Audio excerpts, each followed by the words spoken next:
Okay. I want to welcome everybody to this episode of the Book Marketing Success Podcast. And today I have a special guest, Fitz Koehler. Did I pronounce that right? You sure did, Fitz. Okay. And she is a cancer survivor. And her newest book coming out in January is Your Healthy Cancer Comeback, Sick to Strong. And then along with that, she's doing a healthy cancer comeback journal to help people to keep track of their progress as they're going through cancer treatment. Yeah. So she's going from being published by traditional routes to self-publishing. And she says, I've learned that self-publishing, if you create great product, can be a great way to create solid profit. So I wanted to talk to her a little bit about her self-publishing journey and get a little bit more idea of exactly what she does to promote her books. Well, So thanks for having me on your show, John. I love talking Sure. about self-publishing, and there were so many people that were open about their experiences that helped make my experience great. So I am delighted to pay that forward. Okay, great. So, somewhere, I presume you hadn't written a book before your cancer journey, but that cancer journey inspired you to put together a book about it to help other people think about and try to progress through a cancer diagnosis. Well, half right. So I was a Okay. published author. I did write and publish a book previously Okay. through a traditional publisher. That's the Everything Flat Belly Cookbook that was published by Adams Media. I think Okay. in 2009. And while that was a decent experience, the next traditional publishing experience with them took a big nosedive, and they, to me, did not act very ethically. And when it came time for me to write another book, I decided there's no way I was going to fork over control of my product. And I'm so happy that I made that decision, because self-publishing is so rewarding. I love having control. I love being able to choose not only the exact way my book will be laid out and have pictures or not, choose my title, all of those things. But I love choosing the professionals that work on my book. And then certainly I love making the majority of the profit off of my book instead of handing it over to some randoms, right? Yes. And the second book you did that you had a bad experience with, it's interesting because I presume with the first book, you had a good experience with the cookbook. I did. So I'm happy to be completely honest about that experience. I had a literary agent, which is pretty cool. I live in Gainesville, Florida. There's not a lot of literary agents running around here, but I was connected to one and it worked out. She was very nice. She was in New York. And so she scored me the first book deal, the Everything Flat Belly Cookbook with Adams Media. And they paid me $10,000 up front. And I wrote that book fairly quickly on deadline, made it happen. But they wouldn't let me add photos. There was a bunch of things I wanted to do to the book. And they said, no, this is our formula and you have to stick with it. Okay. So that was book number one. And then my agent came back and said, hey, they'd like for you to do another book for them. They have a series, 365 Ways, and they want you to write 365 ways to boost your metabolism. And I thought, okay. And again, they were going to pay me up front. And so I write the book and I send it in. I send the draft in, and they come back and they say, well, we want to add 2 chapters. And I thought, adding 2 chapters? What? I said, well, one chapter we want to add on people taking weight loss supplements and the right kind of weight loss supplements. And then the other one was on negative calorie food. Now, John, my profession is I'm a highly credentialed fitness expert. I have a master's degree, and my claim to fame is not only being really smart about exercise and being able to get people to do what they need to do to make themselves better, but I'm honest with the consumer. I've never sold a diet or a pill or a powder or a supplement, and I am completely opposed to those snake oil, lying, scheming, scummy things that just take advantage of the consumer who wants nothing more to be healthy. So I responded and I said, well, absolutely not. You cannot put lies about supplement, like as if there was some sort of weight loss shake that worked. That's a lie. And then the other chapter they wanted to add was on negative calorie foods, suggesting that if you ate all of these various foods, you would burn more calories in digestion than you would consuming the calories, thus causing weight loss. And I said, that's just false. It's a lie. We can't do it. And they said, well, Fitz, we need to put it in there because that will sell books. People will buy it because of those chapters. And I said, you can't put my name on a book filled with lies. They said, okay, we won't put your name on a book filled with lies. And they took my name off the book and they hired some hack job loser nutritionist who was willing to sell out the consumer, put her name on my book and released it that way. And what I found is I went back to my agent and I said, what in the world is going on? She said, oh, well, in the contract, they listed you as a freelance writer instead of author. If they would have referenced you as author, you would have final say. But because you're freelance writer, they control the message. And I said, well, you should have known better. You shouldn't have let me sign that contract. So you're fired. And yeah, I decided no more. I wasn't going to be involved with that. So when it came Yes, time, and the agent should have known she should have what known. was happening and cautioned you about that. I recommend that any author, if you're signing a contract with a book publisher, that you should be comfortable with everything that's in that contract and know what it means. Well, And that's the thing, John. How do you know unless you know, right? You're trusting the people around you. So yeah, I certainly wouldn't have known those details. She should have right. known. So here's the other thing is it's hard to find a great literary agent. I had one, so I thought, and then I fired her, and then I never got another literary agent again. So, all's well that ends well. I am so thrilled with the self-publishing process. Is it a mountain worth of work? Absolutely. It's Mount Everest. But the like this book is my first self-published book. It looks a little pink from the light, but my Noisy Cancer Comeback, this thing and hardcover can sit on the shelf next to Michelle Obama and George Bush's books, and they look of the same quality. And they do equally, well, not equally well, I wish, right? But they do really well. It's a great looking cover. So you hired somebody, I presume, to Absolutely. create the cover, and they did a nice job. Thank you. And sometimes that's how you can tell if a book is self-published. The cover isn't that great. But surprisingly, I've seen a lot of books come out of the major New York publishers where I'm going, why did they use that cover? It doesn't help to sell the book. And and the thing is that once you sell your rights to a publisher, they basically control the rest of the process. Yeah. And if it's really important that your cover look a certain way, again, you have to negotiate that ahead of time before you sign the contract. Otherwise, you end up with a cover that you probably can't live with, or a title you can't live with. That's right. That's right. And I think books, you just put too much effort into them to give away all the good stuff, right? I'm a control freak. My business is my name. So my business is Fitzness. I am Fitz, and I sink or swim. Anything that goes wrong with my business is a direct reflection of me. So I don't want to give away my products, my branding, control of any part of Fitzness to anyone else. So yeah, self-publishing, I think it's the only way to go. Unless someone showed up with a multi-million-dollar deal, I might be bought by that, but there would be some major negotiatings in it. I've really been, I from now on, I'm committed. I won't even pitch my books to traditional publishers anymore. Right. No way.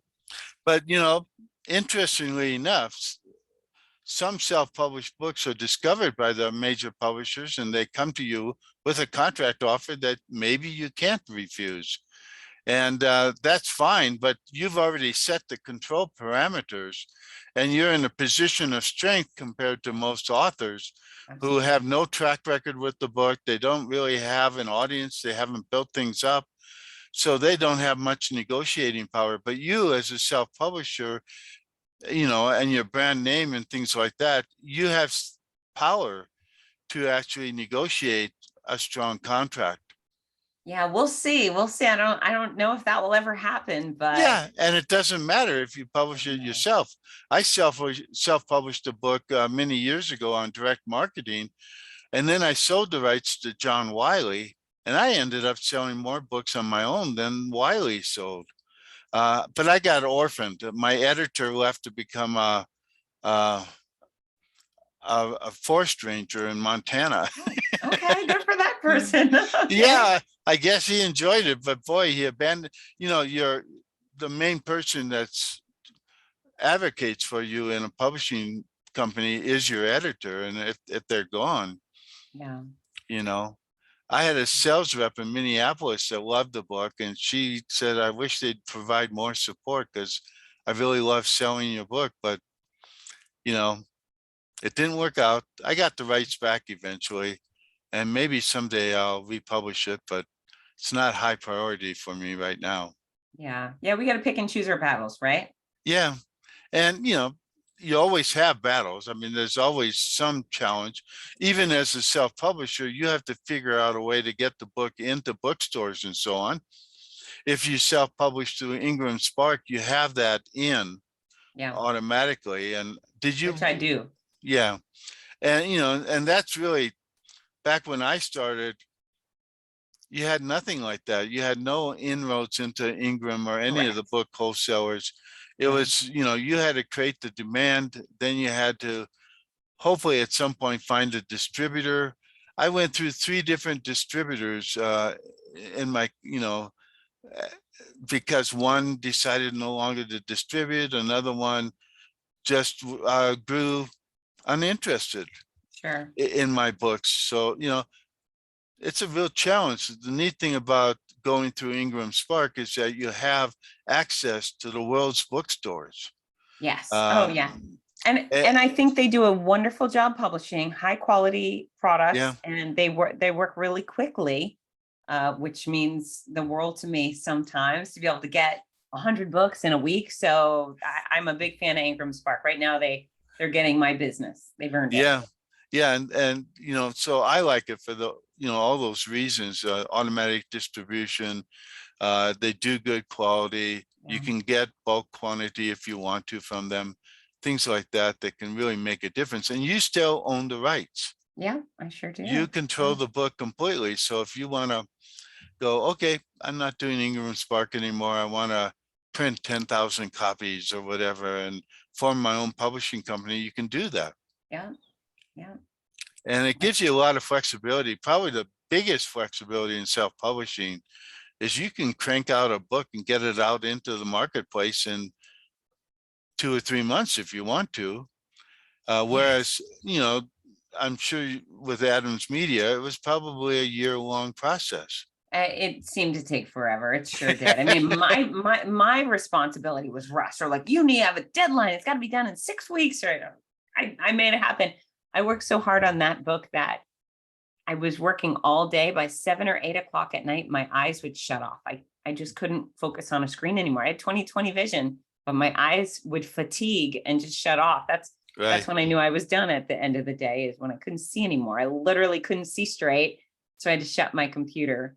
But yeah, man, it's the book writing process. If somebody's getting a book out in 2, 3 months, good for them. I find it to be a much more lengthy process. At least the type of books I've written, they just require more time. I think I'm a solid year girl. I'm a year. And that's fine. What works for people. Yeah. The sad thing for me is the self-publishers who take 4 or 5 years to write the book. And in the meantime, they haven't created an audience for their book. And You know what? so, they get the book done and then they have to go through the whole process of publishing and marketing because they don't have an audience at all. Yeah, so it was interesting when I was writing, when my agent was pitching me, you had to declare your audience. And I didn't really understand that as much back then. But now, whew, am I so grateful that I already have a built-in audience of fans of what I do, and Right. people who support my business because they're the first to buy. When I published my noisy cancer comeback in 2020. I put it on pre-sale, and there were hundreds of sales before it went on sale. And that was just through my own website. I sell my books personally off of my website. I sign every last one of them that leaves my office. They come with a cute little gift. I ship them in pretty packaging, and I ship them out with love. And there's two things. I love that personal connection with my readers. I love it. And it's a personal topic. They're coming to me quite often because they're going through cancer, or their friend has gone through cancer. So, I feel for them. They feel connected to me too. So it's really meaningful to put these books in the mail with a personal note and maybe a cute little sticker on the envelope. And then also, I mean, Amazon takes 55%. Heck no, I'd much rather keep that 55% and do the little extra work of shipping out packages. So is it time consuming? Sometimes it's very. I do have interns. Sometimes I'm willing to pay hourly wage help to come and do this with me and for me, but it really works for my business. My books have been very profitable. I used to like packing and shipping myself. It was kind of a nice break from writing and marketing. Yes. And again, you could write personal notes in the package and Yeah. things like that. And, I'd often autograph my book so that they'd have that as well. So it was nice. Right now I can't do it, but Okay. Yeah, I can. And I actually feel like it's part of the reward. I don't know if you remember in elementary school when your teacher would have you volunteer to come pass out papers. And it just felt like, wow, I get to do this thing. For some reason, packing up the book, signing all the books, it just, I wrap it up with love, and it feels relaxing to me, and it feels very rewarding. I will never begrudge any ounce of effort I have to put forth because somebody took money out of their bank account and sent it over to me for my books. yeah. And that personal connection really helps you to I think create so. uh, more fans, because the people that really feel a connection to you as an author are going to tell more people about your book than those who don't feel a connection. Here's my extra step. And again, we're dealing with cancer. So and many of the people who are buying my books, they reach out on social media, say, hey, I just want to let you know I bought your book or whatever. I will click video call off of Instagram, and I will just call that person who's told me they just were diagnosed with pancreatic cancer or brain cancer. And I just hit boop, and they answer, and they, Fitz? And I say, yeah, I just wanted to tell you I'm rooting for you and have a little conversation. And, after that, they read my book, and we do form these wonderful friendships. And is there a lot of people I do that with? There's a lot of people I do that with, but I almost can't keep myself from them. I can't do it. I love them.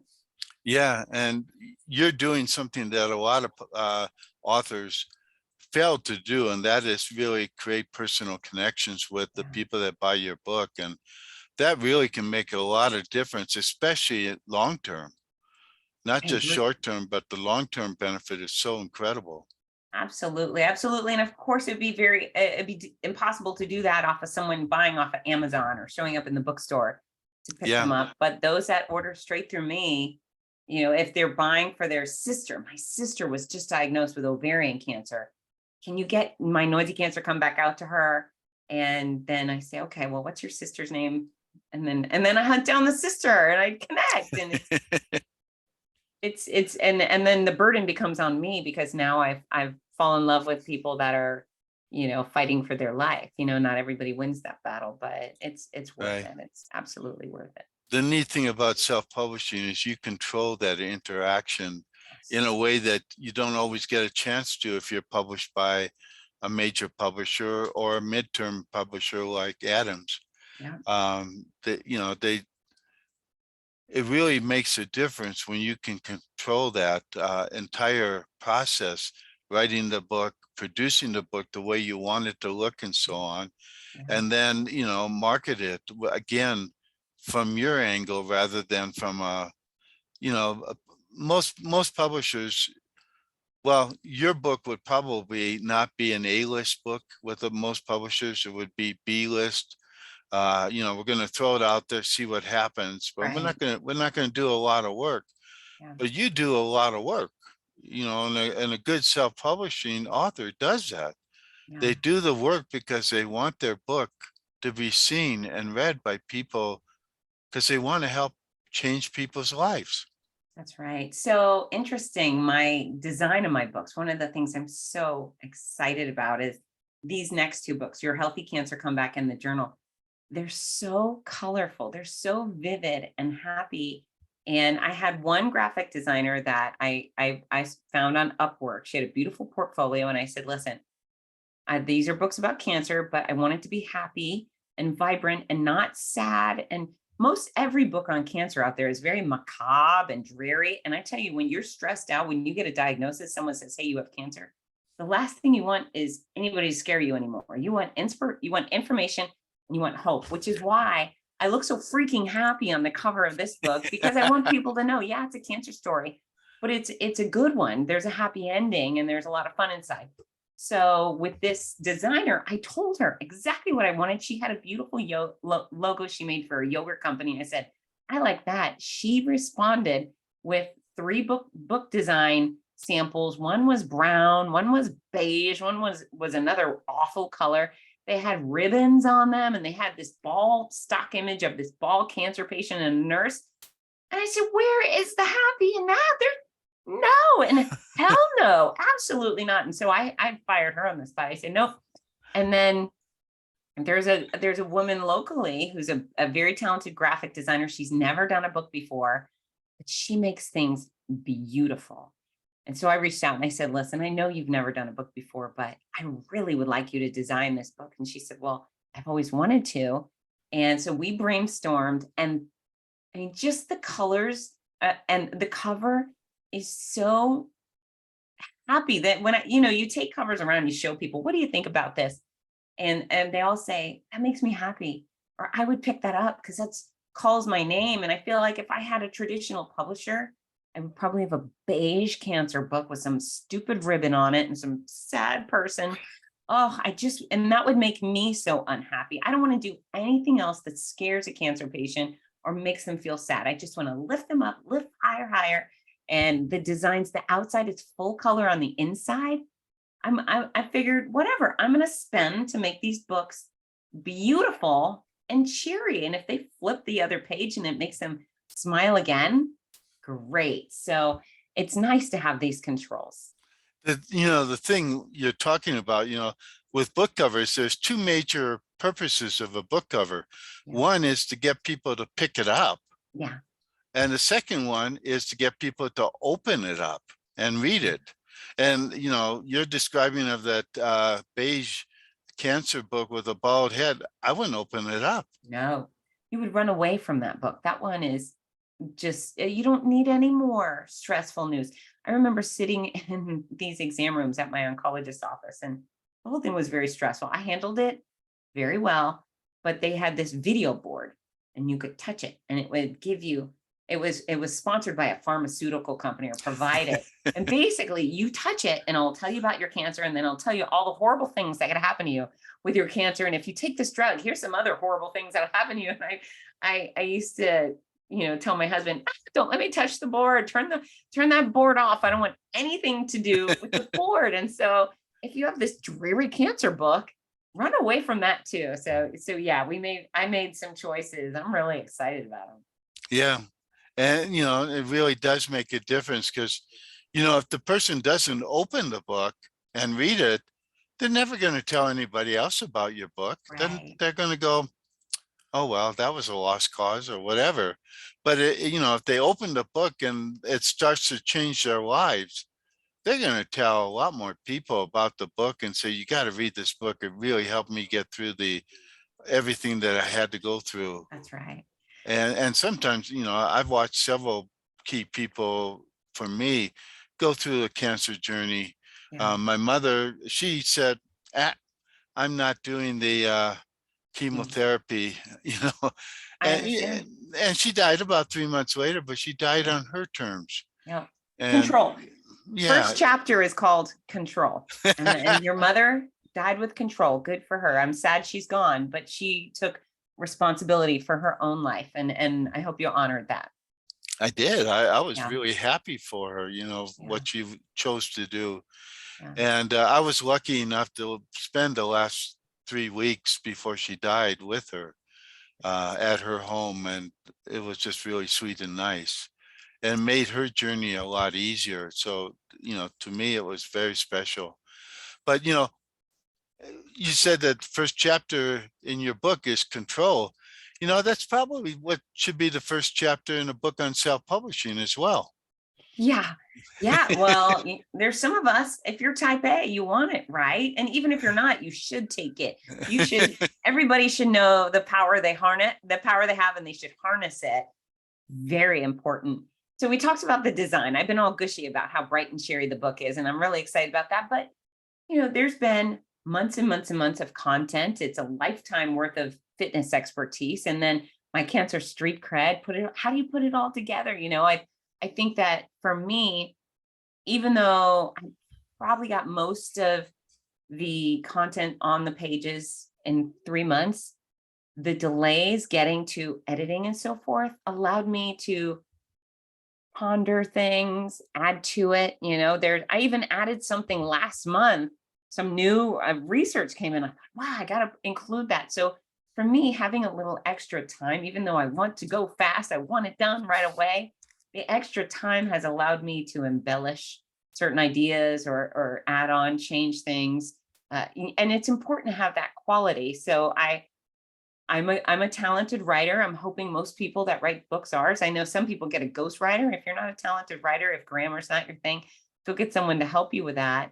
But big investment in copy editing. Right. Yeah, I've got a master's degree in all these big things, but if I don't know the difference between there, and there, some reader is going to think I'm a moron. Shut the book and give me a 1-star review. So that the quality of your content, well, that's probably the most important part, isn't it, John? It is. I mean, because that's what generates word of mouth, Yeah, and word of mouth sells 80% of all books that are sold. They're sold by word of mouth. Somebody telling somebody yeah, else, you got to read this book. yeah.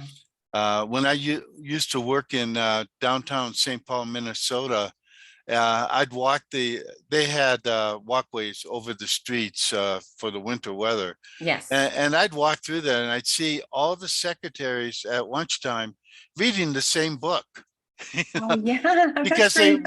they wanted to talk to each other about the book. And it Yeah. was amazing how many people read the same romance, the same mystery, whatever it was, because they had friends that were reading it. Well, And you know they, what? Oh, God, sorry. no, go ahead. I was just going to say, you are speaking my language. It's interesting. So with nonfiction, you do a little research. Is there something like this, right? Who's my competition? What am I up against? What I found is I'm up against virtually nobody. There's one book it has a fitness theme with cancer, but it doesn't really give any good fitness advice. It's written by a nurse. What does a nurse know about it? She's not a fitness expert, so I don't really have any competition in the category, which is fantastic. However, also kind of criminal. I remember when I hit rock bottom. So I was violently ill for a very long time, and I lost 11% of my body weight. So I was skeletal.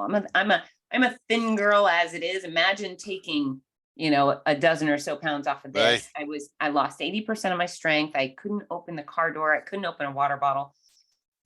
And I went into the gym and I realized how weak I really was. And at that moment, I had two thoughts. Number one was, wow, thank goodness I'm a fitness expert because I know exactly how to build my body up. Now, I was a shell of who I was. Looking in the mirror horrified me. My mom, in fact, today, my mom said, um, we were reminiscing about that time. She said, you look like you were in a concentration camp. And I thought, oh, Mom, but it's true. It's true. It looked horrible, but I knew how to rebuild my body gradually, intelligently. And I did it so well that when I finished my 15 months of chemotherapy, a little over a year later, I ran the Boston Marathon. So I have done a great job building my body up. However, that's the very same moment where I was grateful for all of my knowledge. What I felt was devastation for those who were not fitness experts, for people that just hit rock bottom and had no understanding of how to dig their way out of that hole. I was heartbroken because cancer's hard enough, but to think, oh my gosh, I'll never be the same. I'll never have health. I'll never have strength. I'll never look good or feel good. And so I decided then I would be derelict in my duties as a fitness expert and a fellow cancer survivor, not to provide the blueprint for fellow cancer patients. And so, it's interesting with selling the other books. I thought, oh, I hope people enjoy them. It'd be nice to sell a bunch of books. I hope people enjoy them. These two books, I will feel my commitment is to make sure every single cancer patient and survivor on earth knows they exist. I want them to know that this resource exists because there's nothing else like it for them. How else do they get the help unless somebody gives it to them or shares the knowledge? So I feel a very strong responsibility to market wisely. There's a book when you get pregnant, it's called What to Expect When You're Expecting. And Yes. every pregnant mom gets it, right? Or almost all of them do. I want these books to be the what to expect when you're expecting for cancer patients. And so my request to your audience is, if you love someone with cancer or someone recently coming out of cancer, please let them know these resources exist. I feel like it's going to make a tremendous impact, not only in the way people feel after cancer, but fitness, nutrition, quality sleep, all of these things I talk about in the book. It's proven to help increase your chances of remission. It's proven to help decrease your chances of having a reoccurrence. So it's important information. And marketing, John, is going to be, the book's great. I have full confidence in the books. They've been vetted by oncologists, by cancer patients. Everyone says, yes, please hurry, get it out. But now the burden will be, how do you market to the world? Yeah, and you're going to have to reach out to different media and Yeah. so on to make that message. But on one side, you have something that I think TV shows would be interested in, especially if you tie it into a cancer journey that's ongoing with a celebrity or something like that, For sure. because it's in the news. Then I just read about a sad case just minutes before we started talking. A football player Yes. on the Denver team. He had been on the championship 31. team. 31. So you read it too. Yeah, rare kidney cancer, tragic. Yeah. Yeah, it was a rare cancer, but it's really sad. I mean, he was 31, prime of his life. In every other way, he had to be, strong physical specimen. Yeah. You don't play football without that. But you know, to read that, that he died because he had a rare cancer, and it was going to be a tough journey because Yeah. with rare cancers, there's not very many treatments probably. Correct. Yeah. But I was sad to read that, I often wonder what happens when somebody dies when they're very young. I'm getting up there in age, so, if I died, nobody'd be surprised, but, Well, I'm sure someone will be surprised and very, very sad, but yes, it's agonizing, especially to see children go through it. So that was some of my tools. I use my mental tools when I was diagnosed, is even though I was terrified, my doctor told me he could cure me, but I just thought, okay, well, I'm not a kid with cancer. Can you imagine what kind of nightmare that would be? I'm not a kid and it's not my kid. And so because of that, I will put on my big girl panties and I will figure it out. I will get through it. And I did. I did a lot of coaching and perspective, passions, positivity, all those things went into my recovery, but people need those tools. And so even if you have a lethal form of cancer, which I'm so sorry if you do, or someone you love does, but you can slow the decline. So it's not just about, okay, well, if I'm going to die anyways, who cares? Well, as you lose strength, life becomes more difficult. So how do you maintain strength longer? How do you maintain stamina longer or mobility longer? All of those things equal quality of life. And so even if you have a certain to be terminal cancer, can you extend the quality of your life a little longer because you ate wisely and you pursued XYZ exercises, smart exercises, not necessarily running a marathon, just things that make you stronger and more flexible and so forth. So it's a strategic maneuver for your own benefit. For me, aging is very similar. in Yeah. the sense that, I try to stay as healthy as I can because I want to be, I know that I got some creaks and cracks, whatever, but I try to keep well enough that I can enjoy life. And I plan to do that all the way up to 120. Smart. Good for, yes, I'm on that game plan too, John. Hey, it's interesting. One of the real markers for age is atrophy, muscle atrophy. Yeah, And you see it in the locker room. There's all these cool chicks in my locker room. They're 80, they're 90, and they're really uh, saggy, right? They've lost their muscle plumpness and so forth. But then when we see a man or a woman in their 70s who exercises aggressively and they have that muscle tone, we think, wow, they're strapping, they're youthful.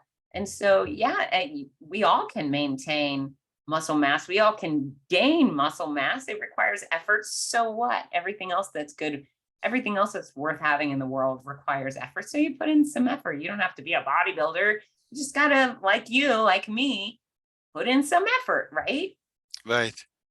And, and interestingly enough, your whole idea about effort really applies to marketing your book when you're self-publishing, or if you're with a publisher. So many authors want somebody else to do it. Yeah. And the reality is you can hire people to help you with some of the things, but if you're not involved, the book isn't going to go very, you're going to be very, very lucky if the book sells at all, if you're not involved in the marketing of That's the right. book. Hey, one of the things you mentioned, which is just so smart, is that hook. What makes your story relevant to the masses? Because let's say you write a romance novel. I Right. love romance novels like the next girl, but is it news?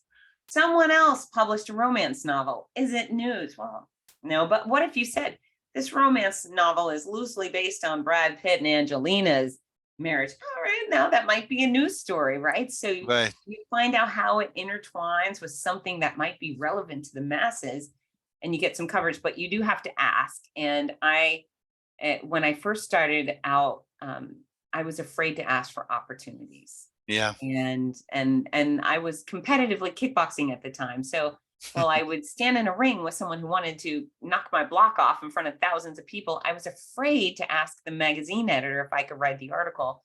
Finally, that I figured that out. And so I made the phone call and I said, hey, can I write the article for you? And he said, oh, yeah. How much money do you need? And I thought, oh. He said, yes. And he's going to give me money. All I had to do was ask. And so what I would encourage other authors is not to have that fear of rejection. So what if they say no? Okay, you send an email, you made a phone call, they said no, thank you.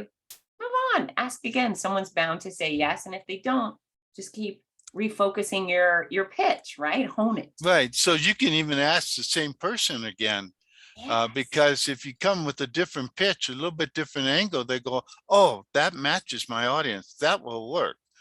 And, so many authors, they take the one rejection and they go, I'm not good. My book is not good. Nobody wants it, you know, and then they're trying to pay other people to promote the book, but that nobody has the same belief in the book as you as an author. Right. That's And, right. and that has to be communicated. Yeah.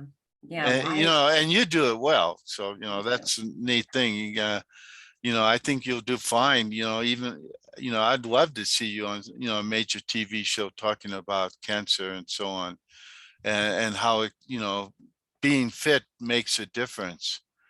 And there certainly have to be, certainly podcasts that would be interested, but also I think other shows. And, we met together at matchmaker.fm. So Yes. you're looking for being a guest, and I don't know if you have your own podcast and you I have do. guests. Okay. I So it's don't have too many guests, but only I have, what do we have? Like elite athletes come on my show. yeah. And the neat thing is, if you have your own podcast, is you can say, I'd love to interview you. And then you interview them, you have a great show, and everything goes well. And they go, I hadn't thought about it, but I should have you on my podcast. Yeah. And Yeah. things like that can happen. What's really interesting, John, and I have to change this about me is I am not on my own channels. I don't do a lot of self promotion. And so that's a real weakness for me. I've historically given all the information away for free. Really, corporations pay my salary. They pay me to be a spokesperson or a keynote speaker, or Right. I do race announcing. So I was always just giving stuff away to the consumer. And so now I have some products. I have some books. I have an online course, and I'm learning to build in. And my style is casual mentions as opposed to saying you need to buy this. You gotta have it. Not very local commercial about it, but You're not a good circus barker. no, no. But that's really my weakness, where I have to improve on, is just clearly telling people, and why, because it does benefit them. My products are very beneficial to people who are trying to get fit, or of course cancer patients now. So Right. I'm working on that. But I am January 23 is the release of these books, and as soon as I have them in my hand, I will be pitching the national media hardcore. Yeah. And that really makes a difference.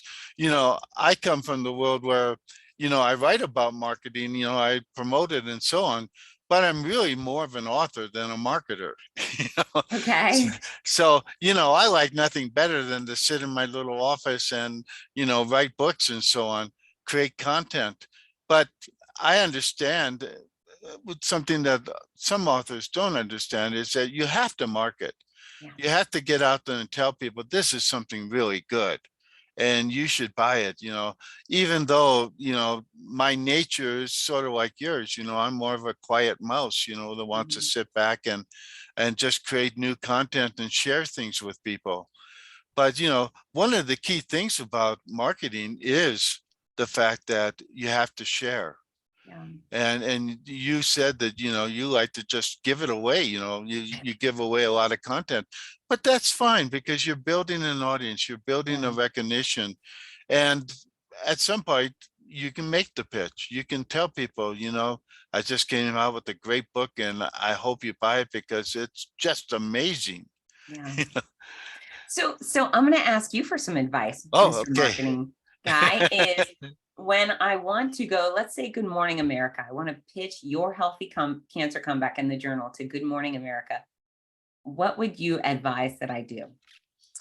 Well, for me, any of the national TV shows, I try to tie into something that's happening in the news. Okay. Because a cancer book out of the blue coming to them, they're not going to figure out what to do with it. Okay. So you had to figure out how can you pitch them so that they get an idea of how they can use your book within the context of the program they do. But like CBS this morning, they have Nate Burleson on it, and Nate was a pro football player. Oh, yes. So he understands. I mean, I would probably today go pitch him a story connected to Ronnie Hillman because Nate probably played against Ronnie Yeah. and probably knew him, and things like that. So he would go, "Oh, there is a story there." Yeah. Even with a rare cancer, like in Ronnie's case, Mhm. but it could be even a common kind of cancer that somebody may be challenged with. And, you hate to see somebody in the prime of their life get cut off. Um, Yes. and it happens. I mean, in Ronnie's case, I think it came about pretty quickly. But there's, certainly a lot of women that go through some sort of breast cancer journey, Yeah. and that's a little bit more long term sometimes. And there's ups and downs and things like that. That's what I hear. Yeah. Obviously, Yeah. All sorts of I mean, all the cancers have their story, right? Bone right, cancer, brain cancer, ovarian, right, colon cancer. Yeah, it is tragic how nobody gets unscathed by cancer. Maybe you don't have cancer, but you're losing someone you love that has cancer, you've lost someone, or you're supporting someone who's fighting, whether it's your close personal family member or a friend. Everybody is affected by cancer. So yeah, I'm going to wait till I have books in my hand right. because that's the thing I need. I just need them in my hand. But I will take that tactic, John, and then I will let you know, I pitched so-and-so national media, and I'll spin it around a celebrity announcement of their cancer. And boy, are there a ton. And we'll see. We'll see. I'll Yeah, let you know. but it's something that you have to do. My nephew went through pancreatic cancer, and Thanks. boy, at one point, I saw a picture of him, and boy, was he so skinny. And I was going, is he going to waste away? Is he dying? I Did he didn't die know. or did he make No, it? he's still alive. Now he's vibrant. He's Really? actually doing really well. Wow. Now he had a history of good fitness, running triathlons and things like that. But He had pancreatic cancer and he's alive. he's doing That's really well. great. He's actually really strong now. The neat thing that he did is he didn't give up, and he actually would go with his wife to different places. He lived in Denver, but he'd go to the mountains or to Utah or here to New Mexico and so on.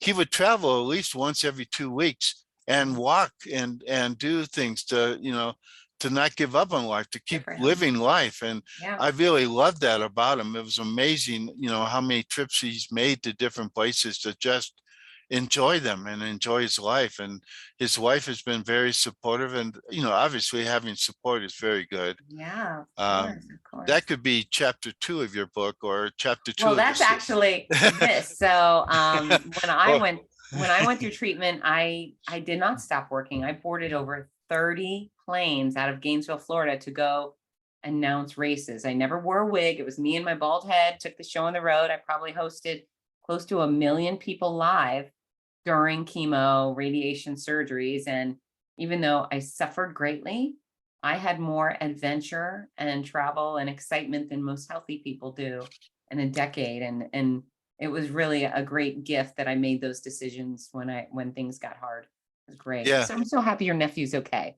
yes, I am too. He actually came to Taos about a month ago, and we had a great lunch, and it was really nice seeing him, and hugging him, and knowing that he was really solid. He's, How far how far out is he of his diagnosis? oh gosh, when did it happen? Probably about a year ago. Okay. Okay. And that they feel right now that it's in remission, that he's Wonderful. okay. He does need maintenance, so he Okay. has to do a certain.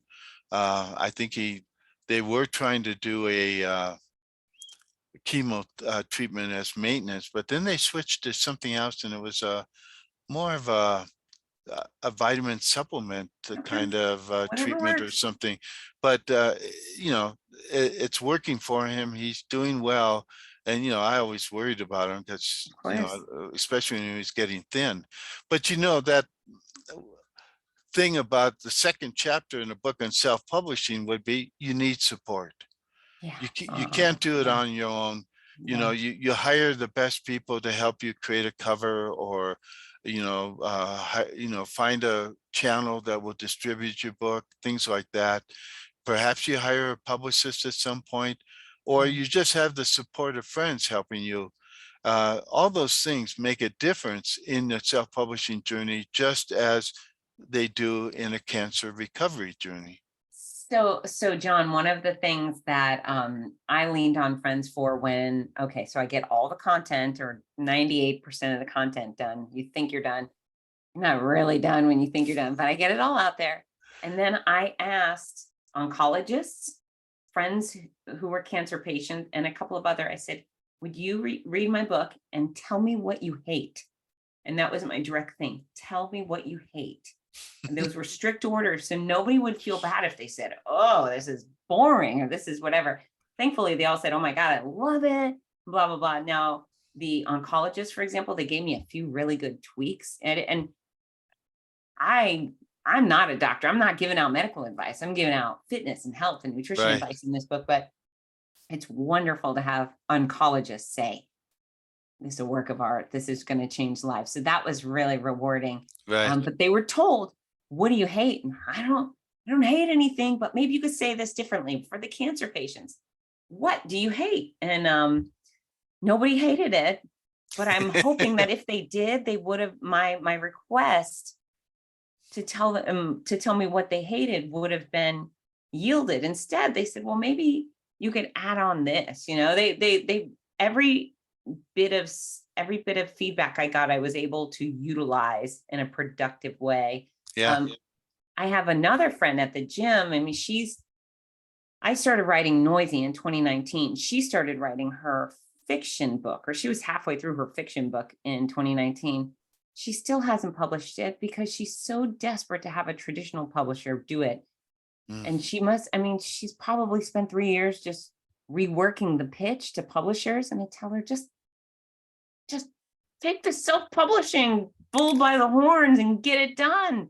I can steer you. There's all of these wonderful resources. Your podcast is one of them to help people along with the process, but she's just stuck in the mud. But yeah. And that's too sad, because 10 years from now, she may still be stuck in the mud, and Mhm. she didn't sell it at all. Yeah. So self-publishing is a good alternative to get Yeah. started. There are self-publishers that I know that did very well with like a romance novel and so on. And then they sold the rights to a larger publisher. So she can still do that. Yeah. There are a Yeah. lot of self-published books that sold well because the self-publisher, went out there and promoted it, but then they turned around and sold the rights to a larger publisher. And the neat thing is, I bet she's got 3 romance novels, maybe 10 in herself, Oh, yeah. ready to write. And so self-publish the first one, get it out there, and then you can go back and sell the rights to the second one to a big Yeah. publisher, because you've shown your track record and so on. And the chances are that if you sell the second one to a larger publisher, they're going to come back and ask you, can we publish the first one as well? For sure. Yeah. Well, I've been telling her that for years, but she says, no, I just really want it this way. And Well, I so, think, when we put this up on Friday, actually, I'll probably release this on Friday. The thing that she should do is, tell her to listen to this podcast. well, we were talking about you. We were talking about you. Your ears were burning. Yeah. Yeah. The other thing I undertook when Noisy was an audiobook. Hmm. And that was a huge project. So I narrated it myself, and which only makes sense, my book, and I'm a professional speaker. Right. So I do understand why people hire out, because you want to have a quality voice, but I was capable of doing it. It was over 30 hours in the studio. Woo, that was exhausting work. The engineer would say things like, could you repeat that word without such a strong p sound? So dull down your p, dull down your s sounds. I was like, how do I dull down my s sound? So it was a lot of work, a lot of sedentary, quiet work in a room. And it's 10 and a half hours of book that it yielded, but it's done so well. I think it was the most expensive part of the self-publishing process. Yeah, because you can't do it yourself and do it You well. shouldn't do it yourself. So You you shouldn't. need to have an engineer, get that Yeah. kind of feedback, things like Yeah. that, maybe a producer even, Oh, that helps you with it, and it really, helps you to shape it. Are you on yes. Audible then with that? Correct. Yeah, I'm everywhere with the Okay. so Audible and Google Play and Chirp. In fact, Chirp just reached out to tell me, well, your book is on our site and it's doing great. I said, thank you. But that was a interesting project. I'm not sure if I'm going to do an audiobook for Healthy Cancer Comeback, just because there's so many instructional photos in there, and I don't want Yeah, anyone to be without them. but I've seen nonfiction books like that where they sell it with a PDF. I did see that recently. That's a And thought. I've seen that multiple times on Audible Okay. with different things. And my wife, she listens to Audible all the time because she has glaucoma and cataracts. So she's not doing that. She can't read Okay. very long before Good she gets incentive really for me. tired. But so she listens to Audible all the time. And and then now she has a thyroid problem. So Okay. she got the Thyroid Reset Diet by Ellen Christensen, Okay. an Audible book, and it came with a PDF with recipes and things like that. Okay. All right. Well, I'll So you consider could that. do it. You could do I it. can. Dang it. Dang it. Now I got another project. But again, you don't have to do it. Right. That's one of the nice things when you're in control. You can choose what works best for you. But Absolutely. your previous book was probably an ideal candidate for an audible audio book, Yes. because it was more narrative and probably not so much do this, do that, lists or Yeah, charts or whatever correct. it might be. And Correct. once you get lists and charts and recipes, those are hard to do as audio. You're right. You're right. So I'm on the fence. One of the things that the graphic designer, she'd used a smaller font, and I said, could you make it a little bigger? My vision blurred during chemo. I had some real issues with seeing straight. I just said, I need these Right. people to be able to see the words on the page. And she said, oh, okay. So we made the font a little bigger. Yeah. But yeah, that might be another thing. And it's interesting how many people tell me that they buy a hardcover, they want me to sign the book. In fact, the majority of print books that are sold are hardcover. And I hear a lot of people have the opposite, but I think I have about 70% hardcover sales. But a lot of people buy the print so they can have it autographed, and then they also buy the audiobook so I can read it to them. And I'm super grateful for the double customer, but Right. it's interesting. It's a interesting phenomenon.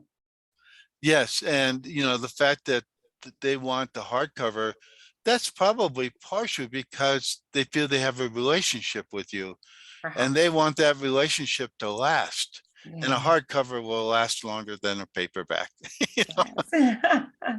Yeah, So you know what? They're harder to travel with. I yeah, travel and speak, and just bringing the books everywhere, that becomes a little bit of a chore, but it's worth it, right? How fortunate that we have people that would like to yeah, purchase our books. So I will drag them around the country and the world. yes. So um, I've really enjoyed our conversation. I think it could help, authors, but it could also help and hopefully reach out to some people that just got diagnosed with Yeah. cancer, So, and they will hear your message that there is some things you can do about that, yeah. especially in terms of maintaining fitness, which, I agree with you. That's got to be a key, Yes. because, if you're well on all other levels, you have a better chance of having that cancer go into remission than you would Absolutely. otherwise.